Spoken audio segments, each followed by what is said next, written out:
இந்த வீடியோவை பார்த்து நீங்களும் எமோஷ்னல் ஆகியிருந்தீங்கன்னா ஒரு சின்ன ப்ராப்ளம் இருக்குது. இது உண்மையாக நடந்ததே இல்லை. வெள்ளத்தில் அடிச்சுட்டு போகிற ஒரு புலி, அதை காப்பாற்ற தண்ணிக்குள்ளே போகிற ஒரு யானை, புலி மேலே ஏறினதும் 2 பேரும் சேஃபாக வெளியே வராங்க. பார்க்கவே எவ்வளோ அழகாக இருக்குல்ல. அதனால தான் நிறைய பேர் இதை உண்மைன்னு நம்பி ஷேர் பண்ணியிருக்காங்க. இதை ஃபேக்ட் செக் பண்ணப்போ இந்த மாதிரி ஒரு சம்பவம் உண்மையில் நடந்ததுக்கான கிரெடிபிள் எவிடன்ஸ் எதுவுமே கிடைக்கல. ஏஐ டிடெக்ஷன் டூல்ஸ்லையும் இந்த வீடியோ ஏஐ ஜென்ரேட்டடாக இருக்கிறதுக்கான அதிக ப்ராபபிலிட்டி இருக்குது அப்படின்னு காட்டியிருக்கு. அதாவது நம்மளை இவ்வளோ எமோஷ்னல் ஆக்கின அந்த ரெஸ்கியூ உண்மையில் நடந்ததே இல்லை.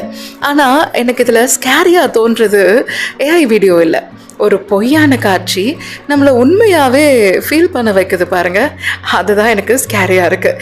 இனிமேல் சோஷியல் மீடியாவில் ஒரு வீடியோவை பார்த்தோன்னே இது அழகாக இருக்கா அப்படின்னு கேட்குறதுக்கு முன்னாடி உண்மையான கேட்க வேண்டிய காலத்தில் இருக்கும் போல்.